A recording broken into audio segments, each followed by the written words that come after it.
क्या आपने कभी सोचा है, जब एक औरत अपनी पहचान खुद बनाने की ठान ले तो सबसे पहले उसके अपने ही उसके खिलाफ क्यों खड़े हो जाते हैं? क्यों हर घर की दीवारें जो उसे सुरक्षा देती हैं, अचानक उसके सपनों की दुश्मन बन जाती हैं? अहाना के साथ भी कुछ ऐसा ही हुआ। वो वही अहाना थी जिसने इस घर को अपने प्यार, अपनी मेहनत और अपनी सादगी से संभाला था।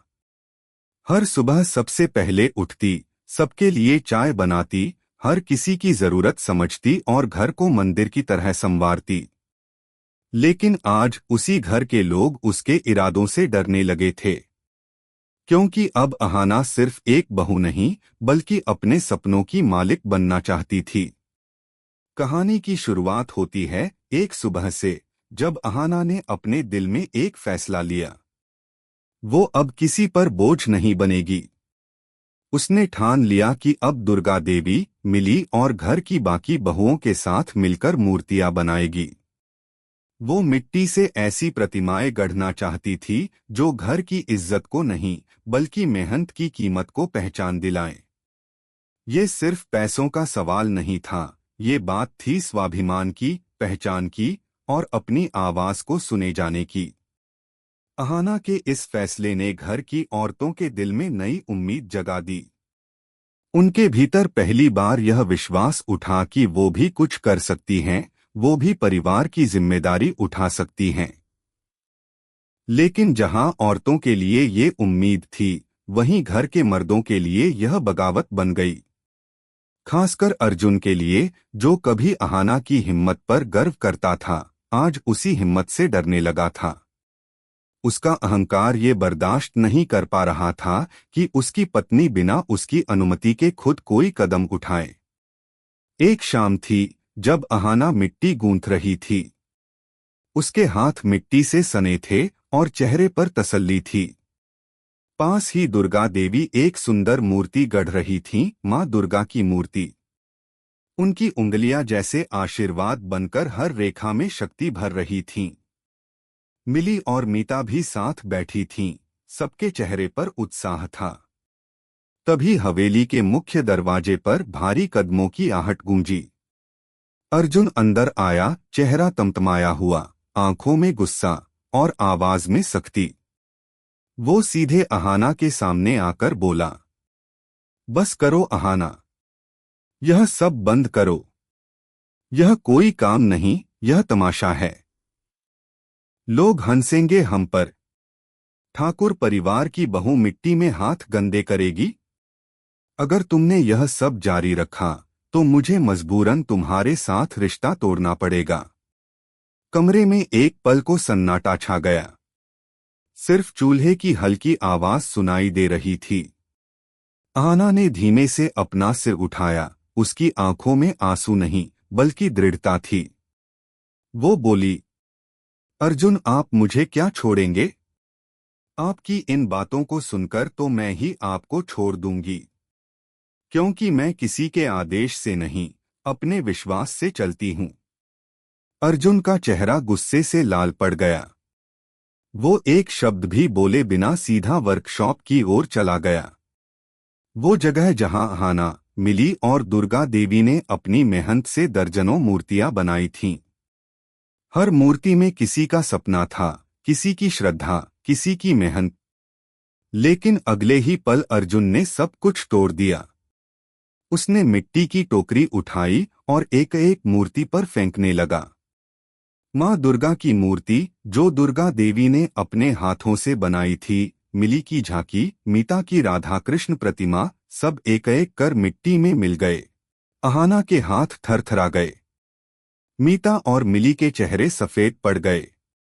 किसी को यकीन नहीं हुआ कि अर्जुन, जो कभी सबका सहारा था, आज वही उनकी मेहनत का दुश्मन बन गया। दुर्गा देवी ने जब यह दृश्य देखा तो उनकी आंखों में आंसू नहीं, आग थी। वो आगे बढ़ी और गरजती आवाज में बोली, अर्जुन, मैंने तुम्हें यह संस्कार नहीं दिए। आज तुमने सिर्फ मिट्टी की मूर्तियां नहीं तोड़ी, अपने घर की औरतों का सम्मान तोड़ा है। आज से इस घर में तुम्हारे लिए कोई खाना नहीं बनेगा। तुम्हें अपनी भूख खुद मिटानी होगी और याद रखना, हमें तुम्हारे पैसों की जरूरत नहीं है। पूरा घर जैसे जम गया। अर्जुन एक पल के लिए ठिठक गया, उसकी सांसें भारी हो गईं। शायद दिल के किसी कोने में शर्म की एक चिंगारी जली थी, लेकिन उसका गुस्सा उस आग को बुझा गया। वो मुड़कर चला गया, बिना पीछे देखे। वहीं छत के पीछे से दो परछाइयां यह सब देख रही थीं, पोल्टू और पिशिमा। पोल्टू ने मुस्कुराते हुए कहा, अब सही वक्त आ गया है अर्जुन को पूरी तरह अहाना के खिलाफ करने का।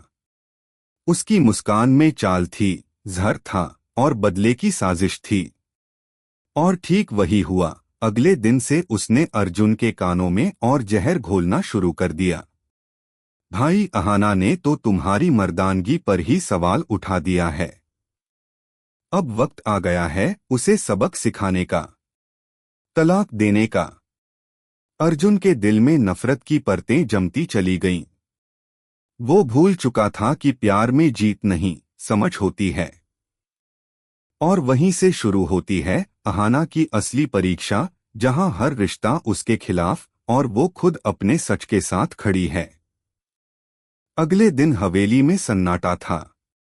जहां पहले हंसी गूंजती थी, वहां अब खामोशी ने घर कर लिया था। हर कोना, हर दीवार उस रात की गवाही दे रही थी जब अर्जुन ने अहाना के सपनों को मिट्टी में मिला दिया था। अहाना अपने कमरे में बैठी थी, बाल बिखरे हुए, कपड़े मिट्टी से सने हुए, लेकिन आंखों में अब डर नहीं था। वो एकदम स्थिर थी, जैसे तूफान के बाद समंदर।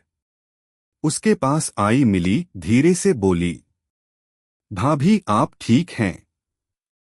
अहाना ने हल्की सी मुस्कान दी। मिली, मैं ठीक हूं। बस अब थकान नहीं, ताकत महसूस हो रही है। शायद जब इंसान सब कुछ खो देता है, तब उसे अपने होने का एहसास होता है। उसी वक्त दुर्गा देवी कमरे में आईं। उनके चेहरे पर गुस्सा नहीं, बल्कि दृढ़ता थी। उन्होंने कहा, बेटी अब और नहीं झुकना। अगर इस घर के मर्द सोचते हैं कि औरत सिर्फ रसोई और रिश्तों तक सीमित है, तो उन्हें अब अपनी सोच बदलनी होगी। हम औरतें किसी की दया पर नहीं जिएंगी, अब अपने दम पर खड़ी होंगी। उनकी आवाज में ऐसा यकीन था कि बाकी बहुएं भी खुद को रोक नहीं पाईं। मिली बोली, माँ हम सब साथ हैं, अहाना भाभी के साथ। अगर मिट्टी की मूर्तियां टूट गईं, तो क्या हुआ? हम फिर से बनाएंगे और इस बार कोई इन्हें तोड़ नहीं पाएगा। दुर्गा देवी ने कहा, हाँ, लेकिन अब हमें सिर्फ मूर्तियां नहीं, अपने सपनों को भी आकार देना होगा। उस रात घर की औरतें फिर से मिट्टी उठाने लगीं। अहाना ने अपने हाथों से पहली मुट्ठी मिट्टी को छुआ और कहा, यह वही मिट्टी है जिसने मुझे अपमानित किया था। अब यही मेरी पहचान बनेगी। वो मिट्टी गूंथते हुए बोली, अगर माँ दुर्गा की मूर्तियां हमारी हिम्मत का प्रतीक थीं, तो अब मैं ऐसी चीज बनाऊंगी जो हर घर में मुस्कान लाए। हम गुड़िया बनाएंगे, मासूम चेहरों वाली, जो हर औरत की ताकत की निशानी होंगी।